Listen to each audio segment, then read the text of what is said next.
Hey everyone, thanks for joining our July community call. We're going to give folks a couple more minutes to hop on, and then we'll get started around 3:03. So hang tight. Thank you.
Hi, for folks who just joined, we're just going to give folks another minute or two to hop on, and then we'll get started in a couple minutes. Thanks.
Great. So welcome again to everyone. We're going to go ahead and kick off our call for July. So welcome again.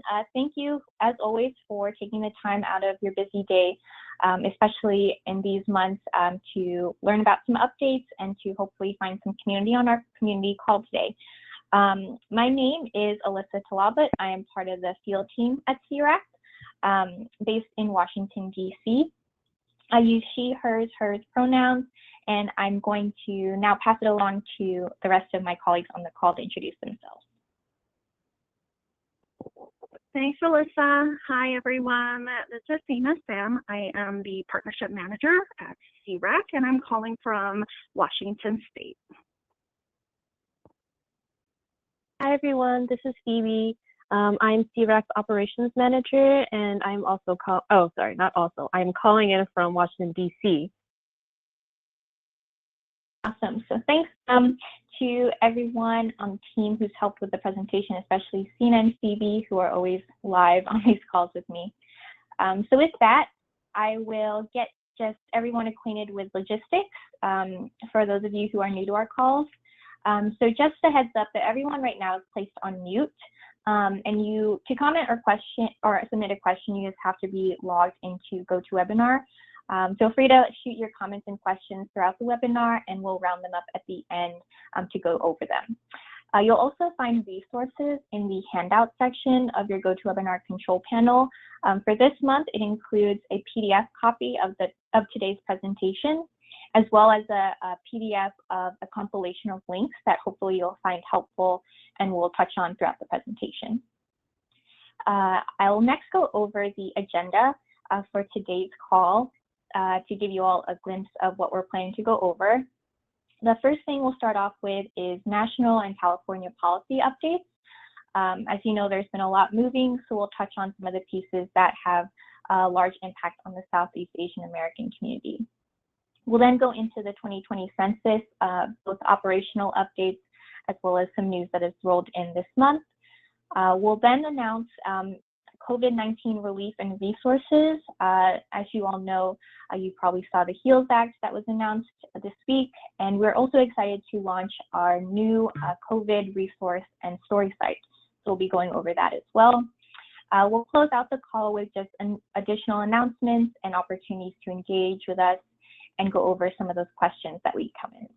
So with that, I will pass it along to Sina to get us started with some polls. Thanks so much, Alyssa, for the overview. Welcome, everyone.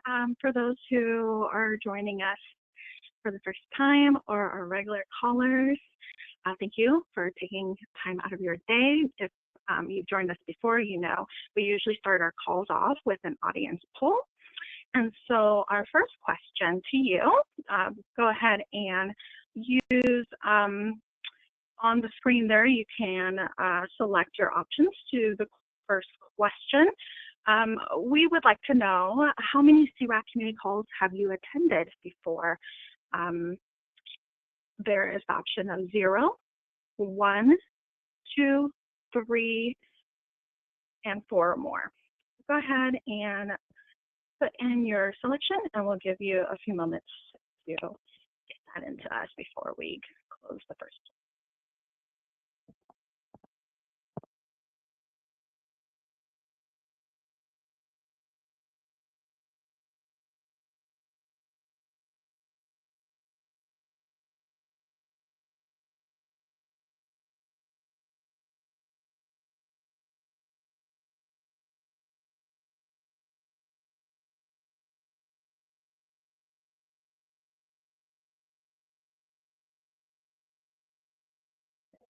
All right, I will just give a few more seconds, wrap that up. Okay, we'll go ahead and close up the poll for how many folks have attended our calls before. So it looks like we have the majority of folks who have attended our calls before. And it looks like 4 or more at 17%, so a small chunk of you, welcome back. And I'm sorry, 83% have not attended before, and so a large portion actually has not attended our calls before. So welcome to our call, and we hope you're able to learn all of the updates from us today.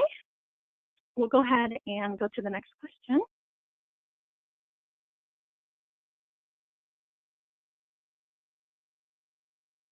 Okay, so the next question is, where are you joining us from today?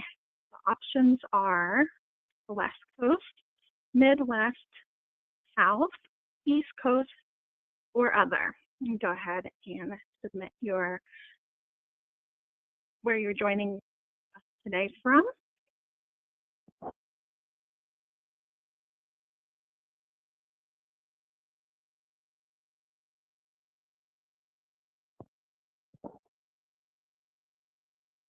We'll just give a few more seconds.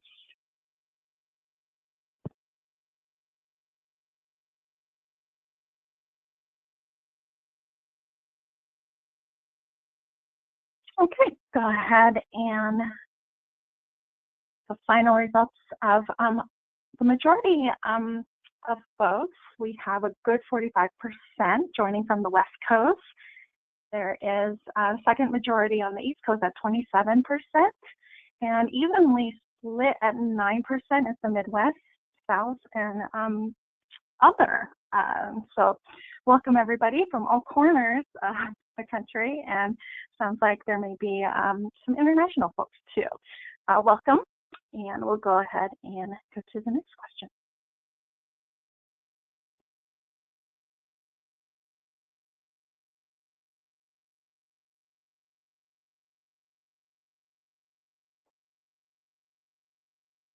Looks like we're just queuing up the next question here.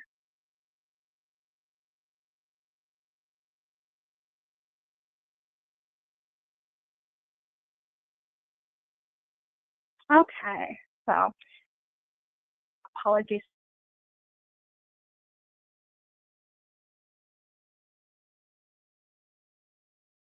The folks on the call and want to know in what capacity you're tuning in today. And so the options are in what capacity you're tuning in today: community-based organization, foundation, researcher and or student, national organization, or as an individual. We'll go ahead and take your responses now.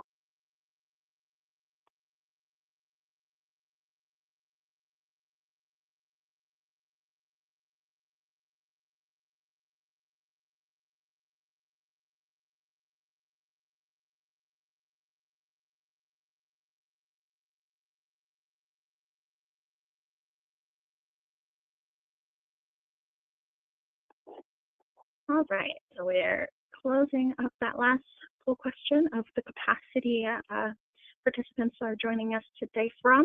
Go ahead and show the results.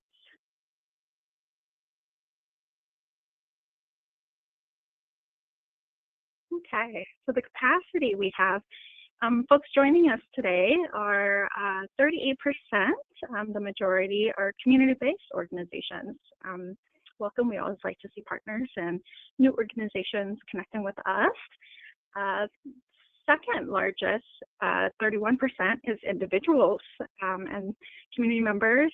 Participants of individuals are also very important in helping us stay connected to you and the issues important in your community. So thank you for joining us today. Tied at 15% is a researcher and or student and national organizations. Welcome to both of those participant categories as well. Researchers and students, definitely very important in our community and learning about what's happening in your organization and your student experience. So welcome. And we'll go ahead. I believe we just have one last poll question.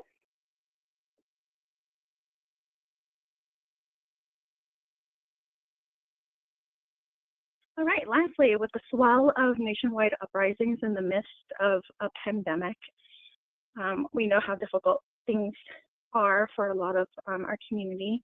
We wanted to gauge how folks on the call have been responding and where your work or impact is focused right now, what you're experiencing. If it applies to you in these categories, please select any and all that applies to how you're impacted organizationally or individually. So the question is, how has the majority of your capacity been dedicated these days? There is the options of job layoffs, food and or housing insecurity, issues with accessing education, distance learning, increased fear of ICE operations, and lastly, anti-Asian harassment and or hate crimes. Please select any or all that may apply to you.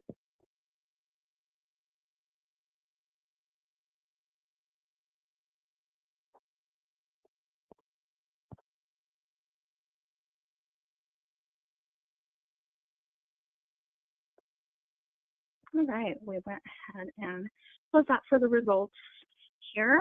The total, there are many, it looks like, of the options resonates with our callers today. At 69%, being felt is food and or housing insecurity. At 62% is job layoffs. 54% is anti-Asian harassment and or hate crimes. And actually at 62% tied is job layoffs and issues with accessing education, distance learning is high up there, with the lowest impact being increased fear of ICE operations, although at 31% is still concerning in terms of our community and callers here who are concerned about this issue. So every issue area is impacting our callers. Thank you so much for participating in these poll questions and in helping to inform where the need is and your concerns are. I'll go ahead and have Alyssa go into national and California policy updates. So hopefully that can give some resources and information on some of these issue areas that were shared in the polls. Thank you. Thanks so much, Sina, and thanks to everyone on the call for entertaining those polls with us. It's always great to see who we have on the call.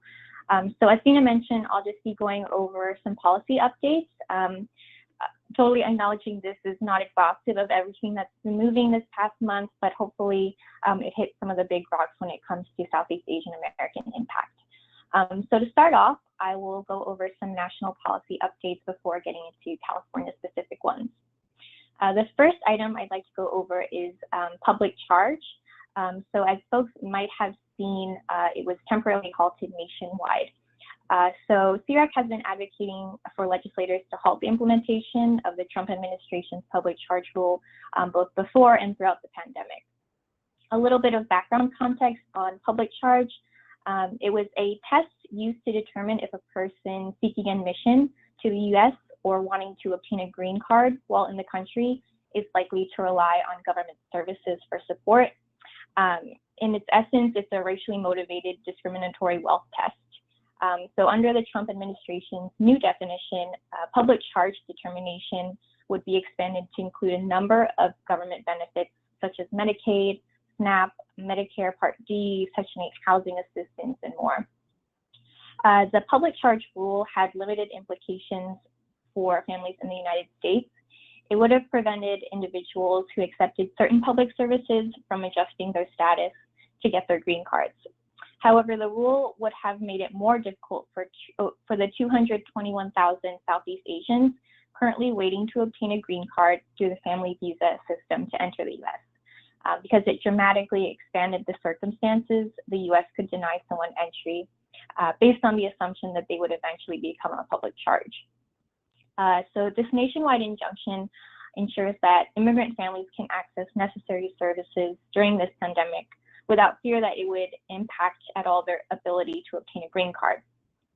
So as long as this New York District Court's injunction is in place, the public charge rule continues to be blocked nationwide.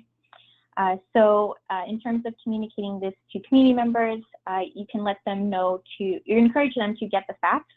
And even though this administration wants a lot of our communities to be afraid, with the right information and updates like these victories that we can claim, hopefully this helps ensure that our communities are staying safe and accessing the benefits that they really need, especially at this time. So wanted to definitely take time to uplift this victory that our community and other communities are celebrating today. And again, throughout the presentation, if you have questions, feel free to shoot those to us through the chat or the questions function, and we'll round them up at the end. But with that, I will move along to another note on national policy. So the amicus brief that we joined is in support of the motion for preliminary injunction filed by the National Women's Law Center on behalf of 4 organizations and individuals in Victim Rights Law Center versus DeVos. The brief and the motion for preliminary injunction are in opposition to the U.S. Department of Education's interim final rule on Title IX, which will irreparably harm underserved students by amplifying biases, prejudices, stereotypes, and discrimination, and deter reporting inadequate investigations. We joined the brief in defense of the rights of Southeast Asian American women and girls who are affected by the intersections of race and sex and would be harmed by this rule. For more information on this, you can feel free to contact our Education Policy Manager, Anna. Their email is listed here, anna@searac.org. Again, I'll reiterate any questions on this. Feel free to send them along in the chat or questions function. That said, I will now dive into some California-specific policy that we want folks to know about. I know we had a good number of West Coast folks who answered the poll, so hopefully this applies to some of you who are in California. The first piece I want to go over is Prop 15, also known as Schools and Communities First. So a bit of an overview. what it does. It increases the funding for K-12 public schools, community colleges, and local governments by requiring that commercial and industrial real property be taxed based on current market value, while also exempting homeowners, renters, small businesses, and agricultural land. By closing these property tax loopholes for wealthy corporations, billions of dollars could be reclaimed each year that would then be available to invest in schools and local communities, hence the name. Some potential investments include things like healthcare, homelessness support, disaster preparation for things like wildfires, pandemics, earthquakes, safe drinking water, the list goes on. This is officially on the November ballot for California, so definitely wanted to bring it to everyone's attention. Ways you can take action. First, vote yes on Prop 15 on your November ballot. You can also endorse the ballot measure either as an individual or an organization at the link provided here. And you can also reach out to our Director of California Policy and Programs, Mandy, and their email is listed here as well. This link should be included in the handouts document that includes a lot of links from this call. So basically, the gist is put schools and communities first and vote yes on Prop 15 on your November ballot. I'll next go into another California proposition, Proposition 16. So what it does, this would repeal 1996 legislation, Prop 209, which prohibits the state from discriminating against or granting preferential treatment to any individual or group on the basis of race, sex, color, ethnicity, or national origin in the operation of public employment, public education, or public contracting. So why does this matter? This is an opportunity to bring back affirmative action after 24 years, to consider race and gender with the goal of eliminating discrimination in state contracts, hiring, and college admissions. This would bring California up to speed with the other 42 states, as California is one of only 8 states that outlaws these policies that promote equal opportunity for all. So Proposition 16 has a chance to undo all of that. This is also officially on the ballot, the November ballot for California. So an obvious way to take action is to vote yes on Proposition 16 in November. You can also endorse the ballot measure as an individual or an organization at the link there.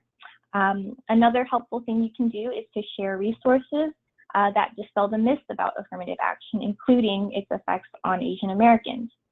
That link is also provided there. As always, for any California-related policy or programs issues, please reach out to Mandy at SEARAC.org for any further questions.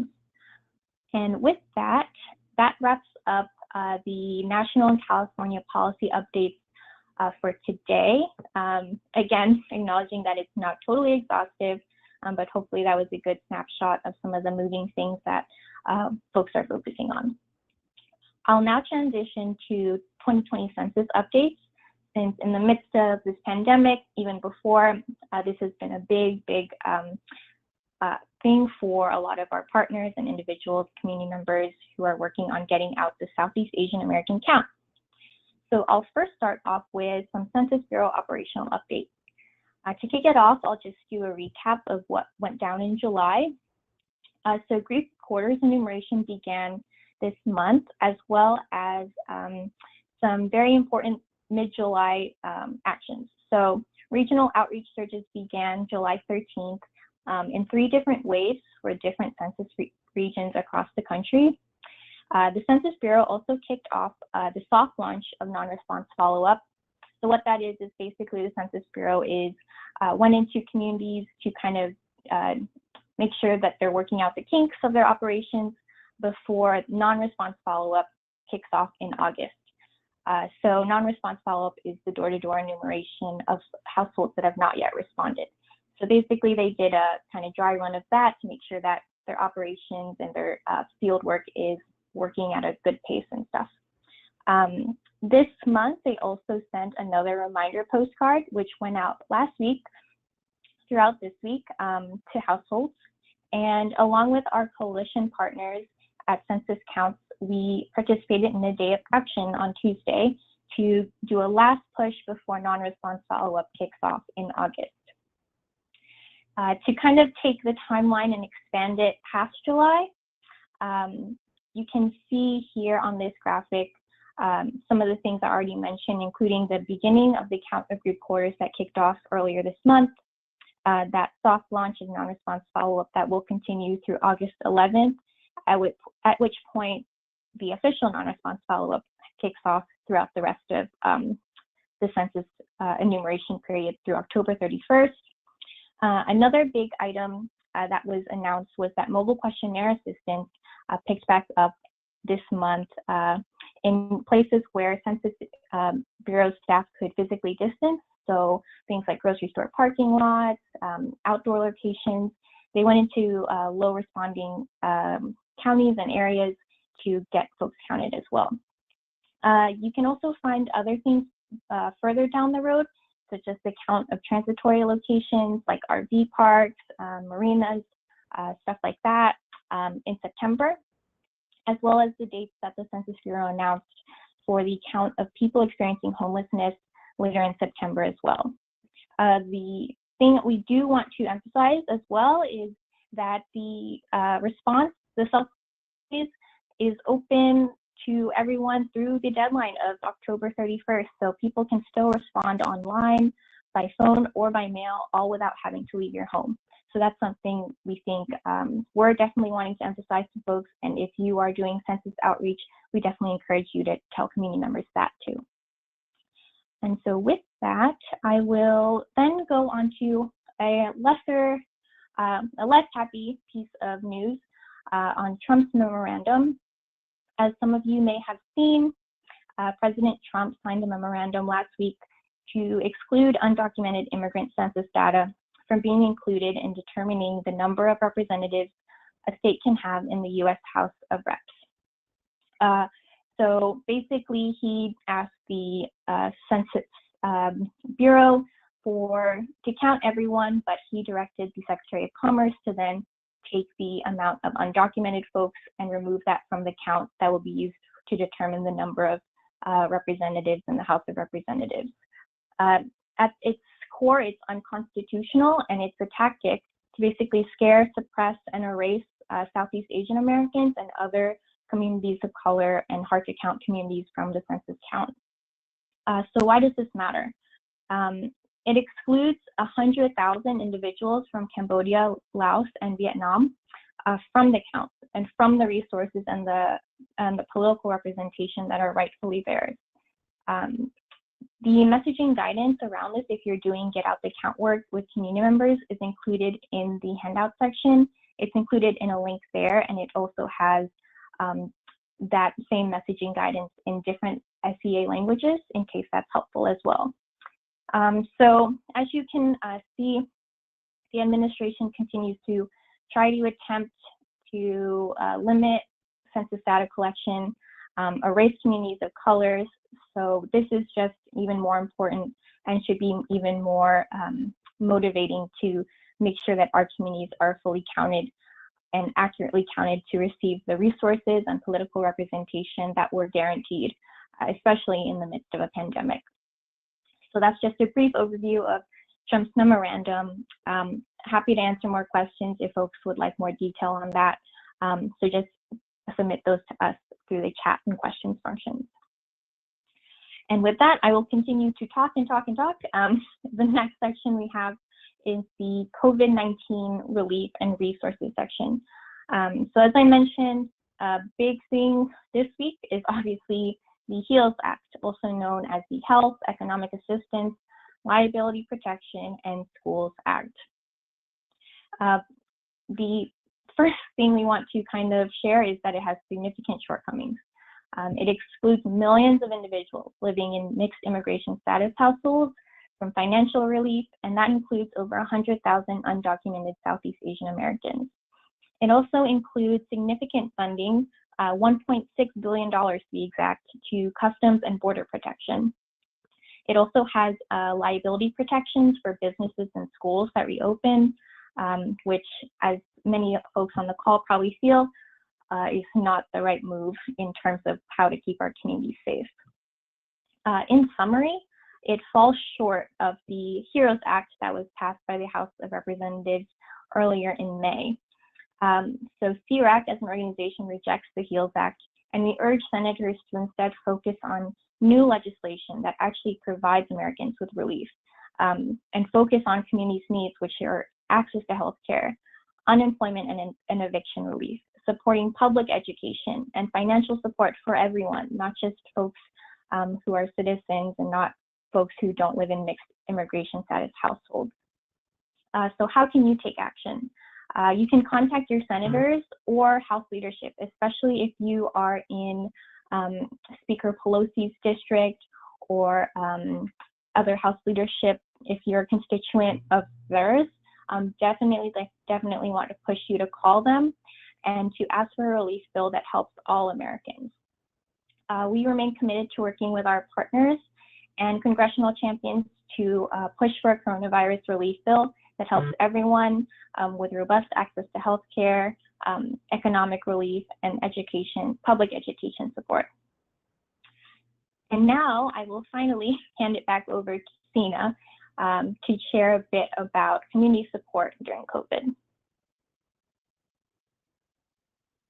Thanks so much for all those policy updates, Alyssa. We've put this in the chat as well. I'd like to remind participants, if you are interested in learning more about each of the legislation that Alyssa presented on today, please do download our document in the handout that lists the further links and resources to learn more of each of those legislations if you'd like to follow it. All right. So I'll go ahead and go into community support during COVID with an update about a campaign as well as our microsite that has launched some resources. Next slide.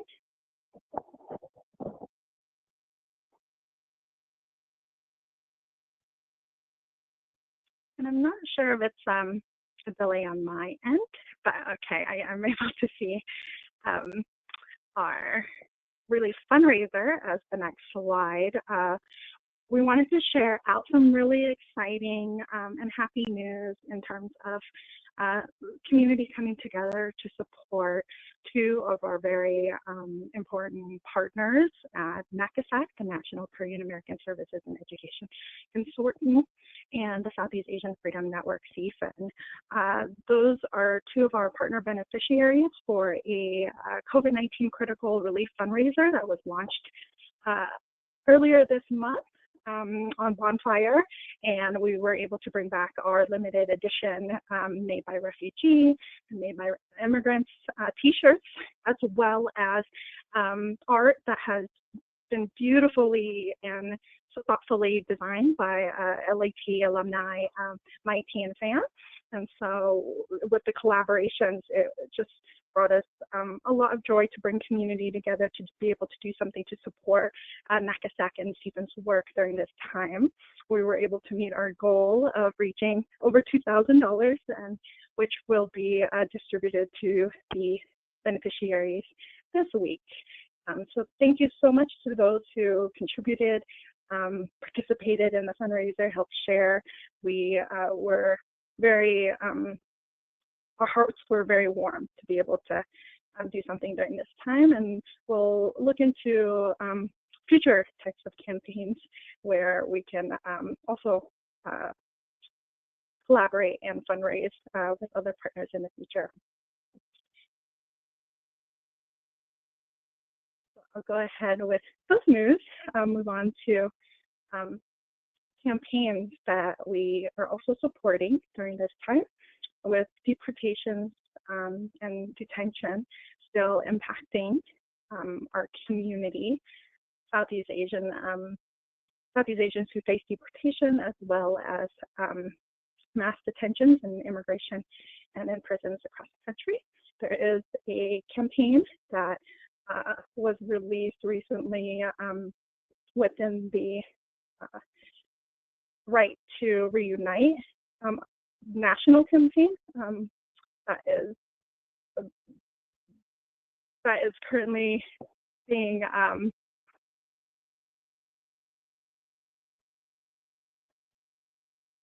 Oh, I'm sorry. There's a little delay on my end here. Okay, so this campaign, Release Raw, My Phone, is a campaign under a national effort by many of our partners to reunite, return, and release those who are impacted by deportation and detention. And Raw, My Thong is a Laotian Cambodian American community member who has a campaign to be released during his bond next month. We're hoping that with many community members who do have campaigns to be released from detention, especially right now during COVID-19 and the fears and concerns about loved ones who are detained, having that spread of the high rates of infection in detention centers. There's efforts to release folks into the community. And so if you're able to support and learn more, and if you're interested in learning more, you can go to bit.ly/release-Rot and learn more about his case, as well as many others under the Right to Reunite campaign. There is still threat of family separation in the Southeast Asian community, and so getting out information about these campaigns, as well as supporting individual families impacted, really helps to alleviate a lot of the impact that COVID is also exasperating at this time. Go ahead and go to the next slide.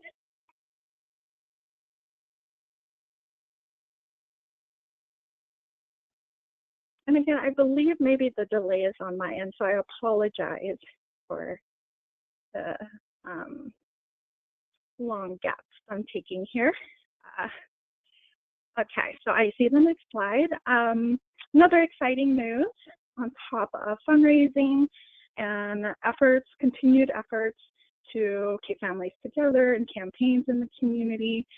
We also recently launched our COVID-19 microsite, which has a landing page. If you go to www.SEARAC.org/COVID-19, all of our resources regarding COVID-19 impact and language, accessible materials, fact sheets.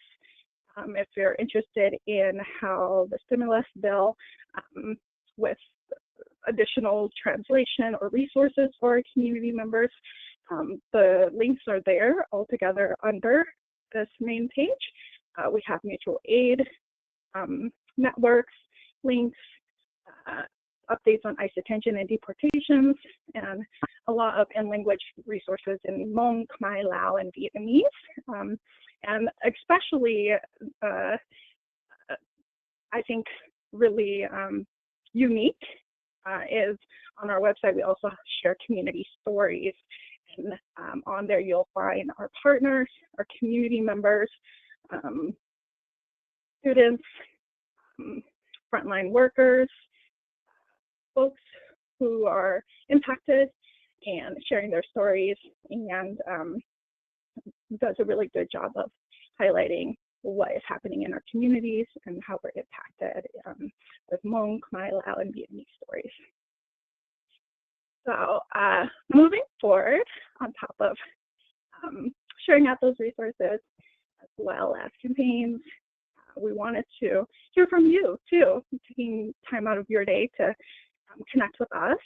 We wanted to leave a portion of this call to be able to connect with you and see how you've been impacted, and if you'd like to share anything with us or questions.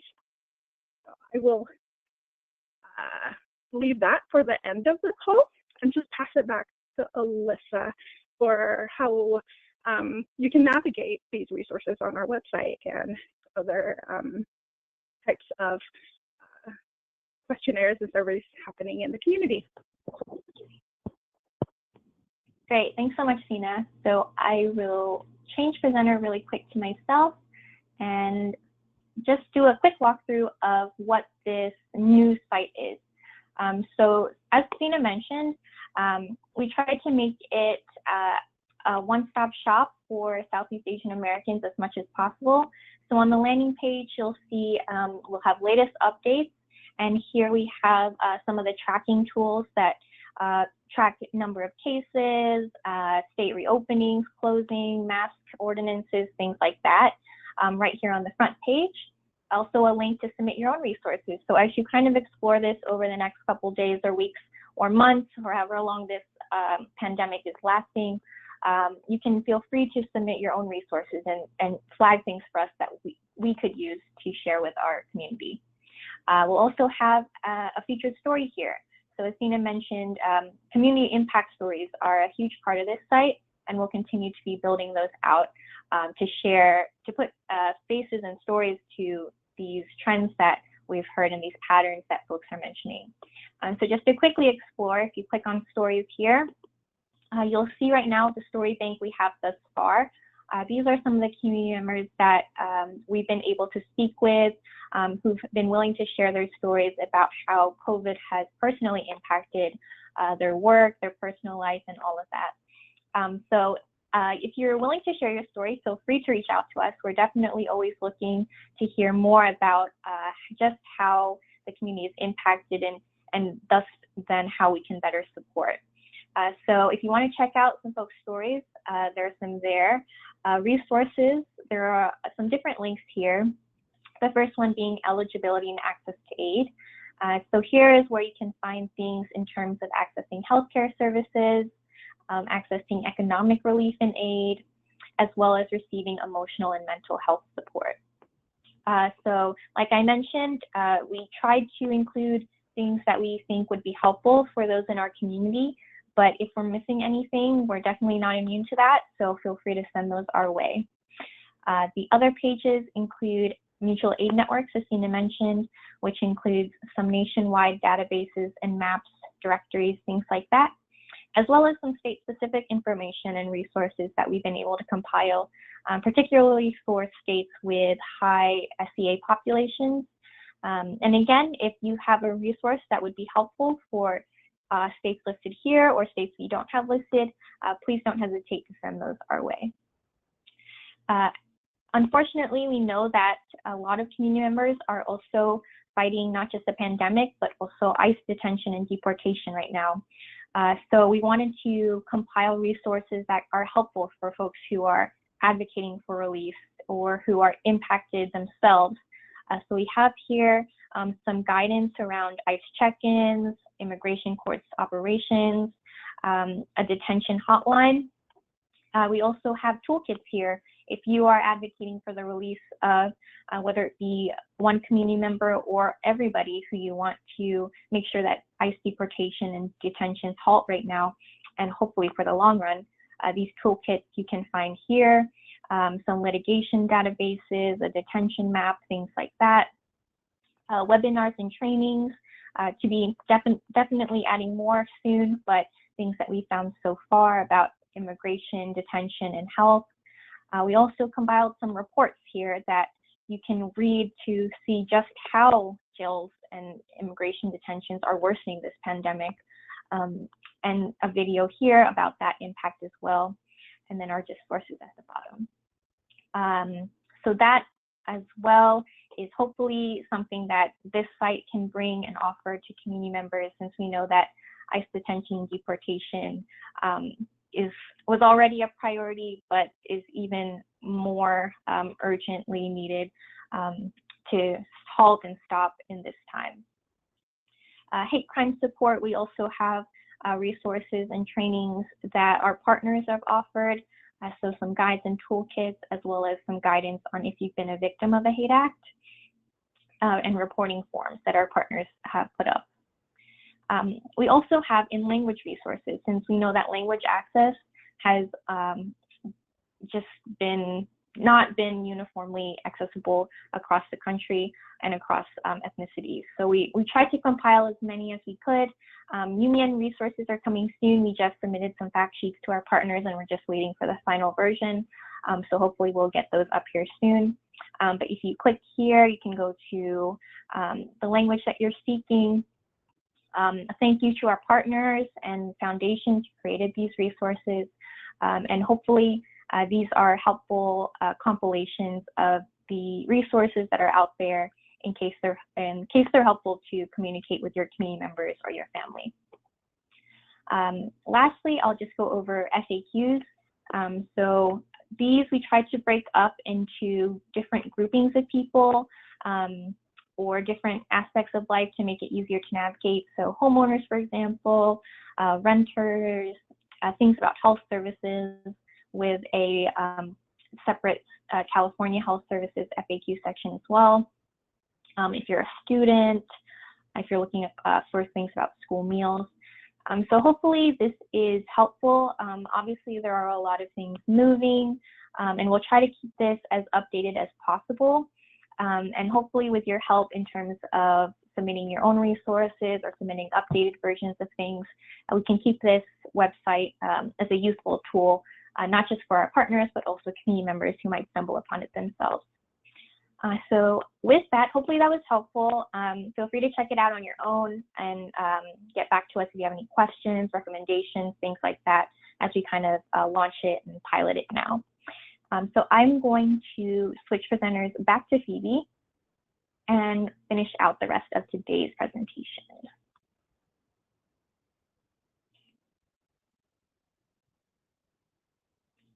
Awesome. So I think we left off on opportunities to share how COVID-19 has impacted you.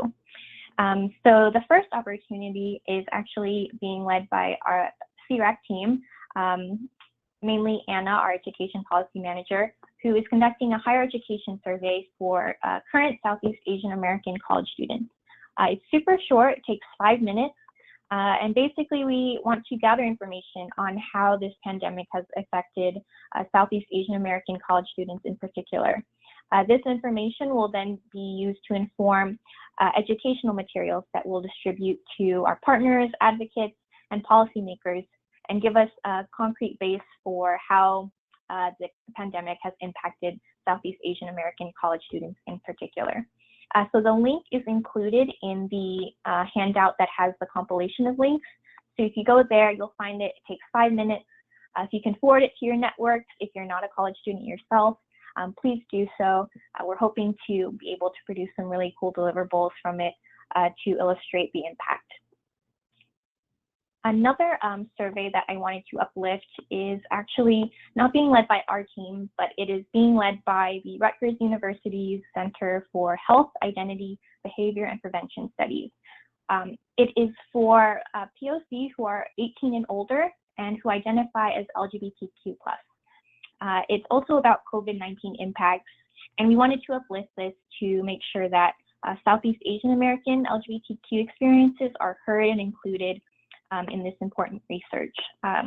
So the link is included here again. It's also included in the handouts document, but those are just 2 surveys that we wanted to amplify on today's call to make sure that Southeast Asian American voices are heard. And wrapping up the call with just some additional announcements and opportunities. Obviously, we unfortunately had to cancel our annual Leadership and Advocacy Training, or LET program this year because of the pandemic.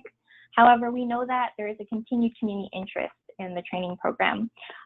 So we will be holding our first ever virtual training this autumn, tentatively. So similar to our traditional LET program, we'll be providing trainings on our 3 different main policy area priorities, which are education, health, and immigration. But you're welcome to attend more than 1 or even all 3 policy trainings. We'll also share best practices on how to effectively communicate your ask when you're lobbying, and take this opportunity to look ahead at some key civic engagement opportunities coming up this fall, like the election and the 2020 census, which is still ongoing and closes on October 31st. And while we won't be able to do our usual DC, Capitol Hill legislative office visits, we want to still provide an opportunity for community members to learn about the major policies that are impacting the community, as well as to just share space and meet other civically minded SEAs, especially during this time of social isolation. So we scheduled this training series for September 2020, final dates to be determined, and we'll be posting further updates at the SEARAC.org/LET website. So keep an eye out on that. We'll definitely send out e-blasts when it's more concretized. But in the meantime, if you have any questions, ideas, or general feedback, feel free to email our field associate, Gina, at gina@SEARAC.org. She unfortunately couldn't be on today's call because she's moving, but definitely reach out if you have any thoughts, ideas, or are interested, and we'll keep you posted. And that being said, that leads us to questions to close out the call. We have about 9 minutes left, and just a little bit of reminder about how this typically works. If you want to share verbally, just click the raise hand icon and we can unmute your line, and just share your name, be respectful if you are sharing, and share concisely within about 2 minutes to hopefully get to as many questions as possible. So we'll give folks a minute or so if they want to submit any via the chat or questions function, and we'll see what has rolled in so far. Thanks so much, Alyssa. I do have a few questions rolled up for you from a couple participants, so I'll go ahead and ask those now while any others roll in for us. So the first question we had is from Jennifer Chiao. Hopefully I said your name okay, Jennifer. Her question was regarding your presentation on the College Southeast Asian Survey. Is there a deadline for submitting the questionnaire? Yeah, that's a good question. Right now, I believe it's a rolling deadline through August, but I think we'll want to wrap it up as college students head back to school. So I can circle back and confirm with Anna about any hard deadline, but it should be open throughout mid to late August. Awesome. Thank you so much, Alyssa. I'll go ahead and queue up the second question, and it looks like it was just a general question in terms of the resource hub that we have for the COVID microsite from Walter, and I'll just go ahead and put that in the chat as well. And I think if I have it correctly, it is, you can correct me if I'm wrong, Alyssa, it's our website, SEARAC.org/COVID19. Yep. And that link is also included in the document, the link list as well in the handout section. But that's correct, yes. Awesome, thank you. And I just wanted to clarify for Jennifer Chow's name. It's pronounced the Italian way, Chow. Thanks, Jennifer, for that clarification. Looks like we might have one more question queued up.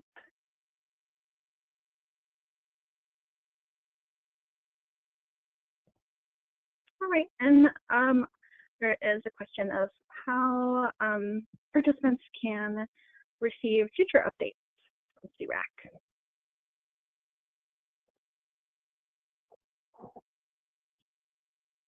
Did you want to take that, Alyssa? Sure, I can.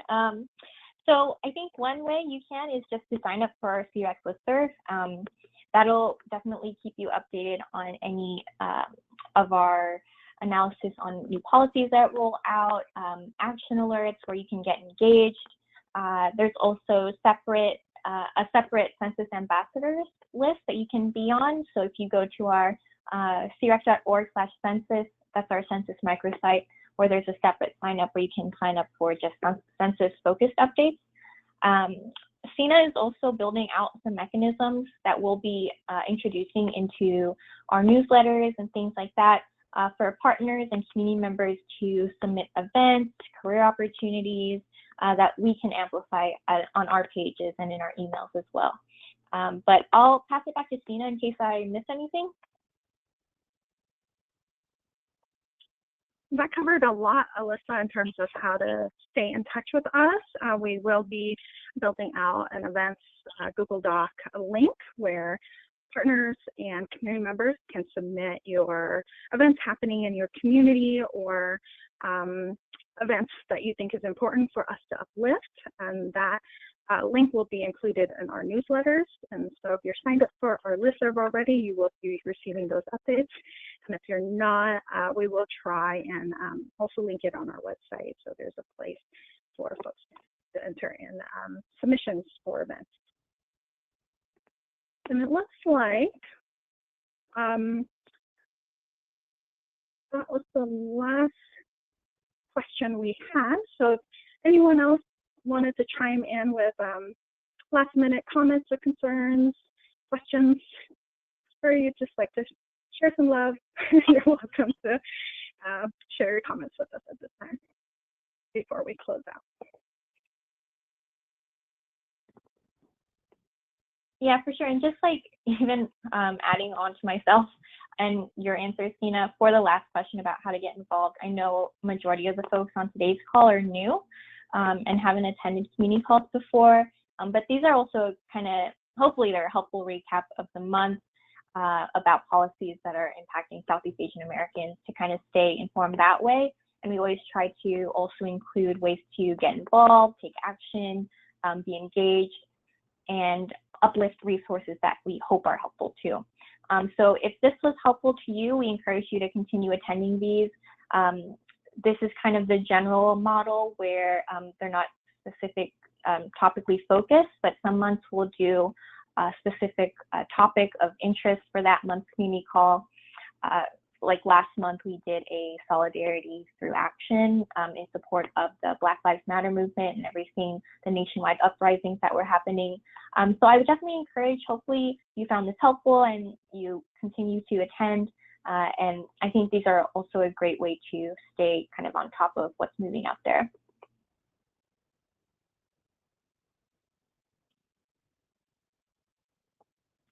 I'll also uplift a question that is common in regards to the Trump memorandum about the census apportionment count and about how SEARAC partners have been talking about this with community members. So like I mentioned, I included messaging guidance in English as well as 4 Southeast Asian American languages or Southeast Asian languages in the links document. But when we convened our census partners last week, there was similar sentiment around the table around not necessarily mentioning it to community members who hadn't already heard of it, but if they had, definitely using some of those messaging guidance talking points to emphasize that this is unconstitutional, it's an attempt to suppress the census count, and it just amplifies the importance of why we need to be counted and how much potential power we have if we're fully and accurately counted. So that's kind of the approach that folks have been taking. Definitely open to hear if partners or organizations on the call have taken any other approaches, but that's what we've been hearing on the ground. So just wanted to address that while we have folks on the line too.